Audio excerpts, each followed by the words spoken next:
guys, welcome to another video. First of all, a big thank you for all your patience. I'll try to make it up to all of you by putting quality battle reports from ETC 2019. I hope that they will be fun and informative. A brief housekeeping note. My results at the ETC 2019 were the following. You can see them on the screen. Now, as for the games versus vampire counts, I don't think they are that educational or interesting. There are lots of similar videos of me fighting this vampire counts, or vampire covenant, sorry for the nostalgia here a little bit. There are lots of videos of me fighting vampire covenant on this channel, so I think I have a very big roster advantage in this matchup. The update time is near, so realistically I think you and I will have more fun if I prioritize something else than the game versus the vampire covenant. A game versus Finland and Herman, that was definitely my highlight of ETC 2019 experience. Herman is a very nice player, but I get the impression he kinda panicked when he was about to play my elves and he decided to corner up. This resulted in another game where the highlight is to kill a vermin demon from unerring strike, then chomp unit by unit and go to the corner. So by this simple elimination we arrive at my 3 games versus Undying Dynasties. I think they will be good to report tactical-wise, especially that this is a 3 very different Undying Dynasties rosters. Without further ado, to the first battle. In the right corner, it is the roster which no one knows how it works, but somehow it does, with no PSV and 1 chaff unit commanded by me. In the left corner, it is the overpowered Undying Dynasties. Shaptis with paired weapons have some serious close combat damage. There is a big unit of cataphracts, he has 40 archers, so assuming he kills like 6 lions from silly strange 3 shots, he should be good to go to even hold with cataphract unit. The 2x20 skeletons, which can burrow, is a real hard counter for pretty much any unit in Highborn Elf army, so I expected a tough battle ahead of me. The map. On the top right, there are ruins. On the bottom right, it is impassable terrain and fields. Woods in the center. On the left, there is a lake and a hill and 2 walls on my opponent's side. In this game, the scenario is King of the Hill. My opponent chose side and opted to make me score the lake. So now came my decision. Which terrain do I want my opponent to block from capturing and how should I deploy? Also, should I go first turn or not? My assessment is as follows. If I need to take the lake, then I need to have my scoring units close. My scoring units is, in other words, my any meaningful units that can do damage. So my initial thought would be to pick the ruins on the right, but that decision would be an absolute horror to endure. In this case, the best I could do would be draw the scenario. There is no way I can shoot down 20 skeletons in ruins, so I have to charge them with something. Cavalry is not enough, so it's either a dragon who will most likely have better things to do like zoning Shaptis, or lions, which is for that for free if I charge to the ruins, or the sea guards, which won't shoot and there will be on a definitely far right flank if I decide to defend the ruins. And 20 spearmen, that may actually not be enough to kill the skellies. Some will die to shooting, some buff will be on the skellies, and that might be it for the spearmen. So realistically, have I picked the ruins on the right, my opponent would at least draw the scenario. So the other choice includes woods in the middle or the hill. Hill is a perfect terrain to defend. It gives me reroll of charges, plus there is a proximity of water feature that I have to control at the end of the game. Also, another benefit is the following. If I pick the hill, then I can without any fear put 2 bolt throwers to the far right. They will still see a lot of my opponent's units, and it is very unlikely that he will put a 20 skeleton unit to get the bolt throwers. In his list, for chaff, he has 5 scouts and those 2x20 skeletons. Bolt throwers are not that efficient versus Undying Dynasties armies anyway, due to crazy healing options.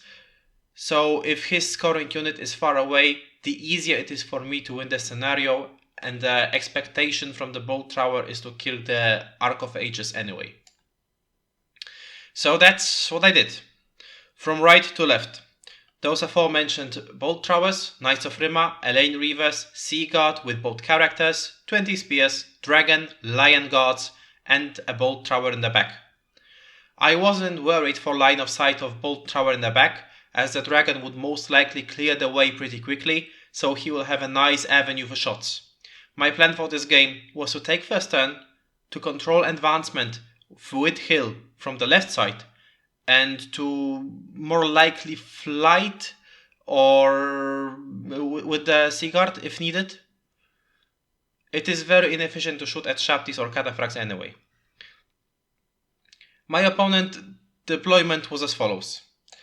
Skeletons with Archophages in the back, another skeleton unit in the front, Shaptis on outer flanks, fast cavalry against Knights of Rima, and Cataphracts close to the center. The skeleton units are buried, so they are not in play now. We shake hands and I quickly take turn 1. Let's discuss the movement and the reasoning behind it. Look at the right flank. Knights of Rima allow themselves to be charged by Shaptis. I think it was a roll of 5 or something silly like that. I am not afraid of that at all, because in the case they are charged, I will just flee, and the Shaptis will lose a turn from pressuring the Sea Guards. Then they will rally, turn 3 they will move, turn 4, 5, 6, Knights of Rima will still be in play and do some threatening moves. So I don't think charging them would be a good decision for my opponent. Next, Lion Guards go occupy the hill. Shaptis can charge on the 9 and Snakes can charge on the 10. I am not afraid of those charges as I have multiple counters ready. Should Lion Guards fight with something, Dragon is able to support and 20 Spearmen are able to support. What about Dragon being charged? This I also got covered. Dragon is positioned in a way that Snakes or Shaptis they can't maximize. Dragon can easily take out a whole unit if only one model fights. Notice how Spearmen are able to draw line of sight to the unit on hill. Finally, the Lion Guards are in range of cover fire from Sea Guard, so that's some extra potential wounds. And finally, even if my opponent makes the charge, he will be so far away from his casters that boosting the combat with magic will be really hard for him. Thinking of shooting phase ahead, I leave the pink lines open for Bolt Throwers to try to snipe out Archophages. In Undying Dynasty's turn 1, given his situation, my opponent does the wise thing and does not declare any charges. Shaptis on the left are chargeable on a roll of 11 for Lions, Cataphracts on double 6s. Fast Cavalry blocks flank of Knights of Rima, and Shaptis on the right pursue for Sea Guards. In my turn 2, I am left with many options. The easiest one is to charge the fast cavalry with Rima Knights, so that's a no-brainer. A little bit more options are in the middle. I've decided that the charge with Lion Guard to Shapti is without consequences. If I fail, I will not move substantially towards them. And I don't care about Snakes, especially that they are in a 3-2 formation. Now, what can I do with Dragon? I don't want to charge the Shaptis as they are too far away. I don't want to charge the Cataphracts as this is not a great combat for me. I had the option to make a charge on the 9 for 20 archers, and I found that to be a really juicy target. If I can park my Dragon there, then in most cases this is a reform in my opponent's turn, and that will very often mean a severe swing in how the battle turns out. I've decided to take that charge. Important thing to notice is that I roll for Lion Guards first. If they fail on a roll of 4 or less, they will most likely block the failed charge move from the Dragon. As the Dragon moving forward, he will be blocked by the 1-inch rule from the Lion Guard. I consider also not charging but moving with the Dragon, but when I saw the space with the skeletons being completely uncountered and the middle being absolutely countered by 3 units, I think I would end up, if I had not charged, moving just 2-3 inches anyway. But having such great plans wasn't important, as the Lion Guards did successfully charge the Shaptis. Sadly, the Dragon failed, so I had to use my Elaine Reavers to block Cataphracts from getting to Dragon. Final move of the turn was the Sea Guard and Spears. I had the option to charge the Shaptis, but I didn't really want to do that. If they had bows, then sure, maybe I would do it, but they have paired weapons, which makes the whole equation extremely risky. Plus, I would be in forest, so I won't have steadfast should I need it. And my mage is inside the Sea God's unit. So the alternative was to move back 3 inches and then it's a charge for 9 for Shaptis. I don't like those odds at all. However, looking at the situation, I have 2 units engaged on the flank. My opponent has 2 units of redirectors left. The redirectors, the 20 skeletons, they come out on a roll of 3+. So there is like 55% chance that only 1 unit will pop up. In such scenario, I either have free reign with my Lion Guard who hopefully kill Shaptis, or I will give the Shaptis on the right some hard time with Sea Guards and Rimas. So what I decided to do was to march full 12 inches forward and move out of Shaptis' line of sight. The goal was to kill the Skellies in the middle next turn, then turn myself into a 5x5 block and to hold the charge of Shaptis. Spearmen with Mage moved themselves slightly to the left, so the Mage can be within buffing range of Lion Guard. In Magic, I buff the Lions. In shooting, I shoot the Arc of Ages. In combat, I kill 5 scouts, and I managed to wipe out an entire Shapti unit, losing only 5 Lion Guards in exchange. In my opponent's turn, he charges the Elaine Reavers, blocks my counter charge to Cataphracts with Skeletons, and unborrows 2 units. They perfectly block the Lion Guard, so that only 1 Lion Guard corner by corner can fight the Skellies. They scatter off the Knights of Rima, so the Knights can charge the Shaptis. A single Elaine Reaver survives the combat, and Cataphracts pursue him and kill him. For my turn 3, the choices are as follows. Lion Guards have to charge the Skellies, otherwise they will flank charge and kill me. Knights of Rima can charge the back of 8 Shaptis, but I do like 5 wounds on average, and in return I get 16 attacks with armor piercing 2. Again, that would be a no-brainer if he had bows, but here there is a great chance he kills me on the turn I charge him. So I decide to charge the Skeletons, which should also help the Lion Guard, as it will be difficult for my opponent to heal up to 2 units in the same time. I decide to do the following. As the dragon is at full HP, I want to charge the Skellies with my Sea Guard and with my dragon. Plan is to align the dragon to the right corner of the Skellies, therefore blocking the charge of Shaptis on Sea Guards.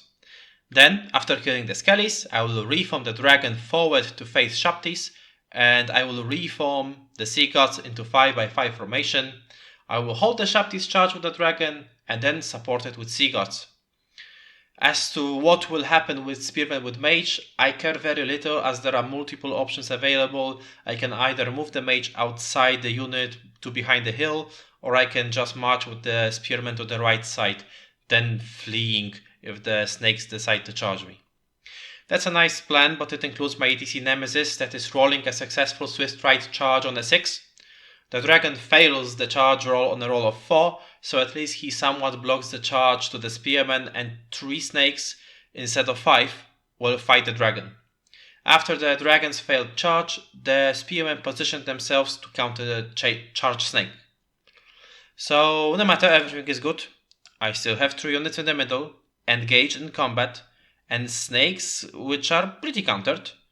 But after combat, Knights of Rima and Lion Guards, they still remain engaged, and as it was expected. The deal is, will they free themselves in my opponent's turn? But the Sea Guards, they fail to kill all the skeletons. And I lose some ridiculous number of Sea Guards from the skeletons' attacks, like 8 or something. The only thing I managed to figure out in this case is to be too wide, move myself closer to Shaptis so only 2 models can make contact. I don't want to do a 5x5 or rather 5x4 block and face Shaptis for 2 reasons. First of all, it is my opponent's turn, so that means a magic phase, so that means that he will buff the Shaptis. I'd rather he buffs 4 models than 8 models. Second, he can heal the skellies in the middle. So if I'm in a 5x5 block facing Shaptisk and there are suddenly 12 skeletons on the flank, oh no, this is just no, it's just a disaster. So I'd rather do a move just like I did. The character moves to outer edge to hit the Shaptis. Should skeletons be healed, they will be hit by more Sea Guards, so maybe, just maybe, I am able to hold the break check and have some good outcomes in this game. In my opponent turn 3, he charges the dragon, charges the Sea God. He does a wise decision of not resurrecting the skellies in the middle, as this might just be a free combat resolution for me. In combat, dragon takes 3 wounds, but holds, and Shaptis break the Sea Gods, pursue and kill them. Also in combat, Lion Guards don't break the skeletons, and Knights of Riba don't break the skeletons. My turn 4. Given the situation as it is now, I have to free the dragon, so I charge with the spears. In shooting, I manage to kill the Arc of Ages. In combat, I kill the snakes, but still, I don't kill the skeletons with the Lion Guards or Rima.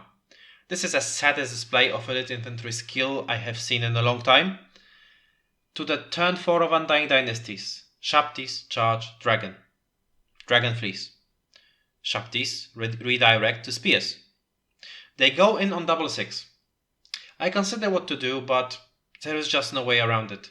If my opponent fights the spears on hill, then he overruns into dragon, then it's game over, plus it's a lost scenario. So it's a 6/6 roll with no penalty for my opponent, so I decide to flee with the spears as well. In turn 4 of Undying Dynasties, the half-beaten skelly units are healed, so I still wasn't able to break free. Turn 5, I rally the dragon and spearmen. I shoot at Shaptis. Again, I fail to be freed from combats. And my opponent's turn 5, Lion Guards finally kill 20 skeletons. The Knights of Rima are still engaged. So in my turn 6, I block the Shapti movement with dragon. I take the objective with Lion Guards. I shoot and magic to Shaptis. They take some serious beating. 2 of them survive. They charge the lions. They are healed up by magic, but they fail to break the Lion Guard and Knights of Rima. So you guessed it. They are still engaged with 20 skellies, fighting happily ever after. The game ends in 15-5 victory for me. Okay, I have discussed my thought process for this game pretty extensively. Now let's focus on what my opponent could have done better. The biggest thing is deployment. I think I was given a great advantage in this game by the way my opponent deployed. The fast cavalry on the right was given up basically for free. If you want a fast cavalry, then the Shaptis should go in 3-3-2 formation and allow Rimas to flank charge them. In this case, the most likely they will kill Rimas and a redirector can be preserved. I think this cavalry would be utilized much more better if they had been on the other flank. Next, the cataphracts position. I'm not a fan of going 3x2 on cataphracts. They die even more easily to lions. Even with +2 to initiative spell in, it's 6 very important attacks less. I don't believe in cataphracts maximizing their attacks on dragon. First of all, dragon will most likely kill one before he can strike. And second of all, it is in most cases the dragon that will choose his engagement, not the other way around. Finally, why would they be positioned so close to Lion Guards? They can pretty easily kill every unit in my army but the Lion Guards. And also they are more resilient to shooting with their 3-up armor save. If I would do the deployment of Undying Dynasties, it would look like something like this. Change the position of cataphracts and Shaptis. It is better to threaten Sea God with cataphracts than Lion Guards. Finally, the 20 archers in the middle served absolutely no purpose in this game other than a free overrun for me. They could have easily been deployed on the right, doing some damage on both towers and maybe ultimately redirecting 5 remats. So the moral of the story is, when you do deployment as a second player and you know you'll be second, then do anticipate movements of your opponents. In most cases, it is quite easy to see it. Thank you guys for watching. If you have any questions or comments, then please do it either here or on the 9th forums. I'll try to reach out to as many of you as I can. Links are in the description. I hope that watching this was worthy of your time. My goal is to produce content that will earn your subscription. If you think I earned it and you are not a subscriber already, then please consider hitting the subscribe button. Bye!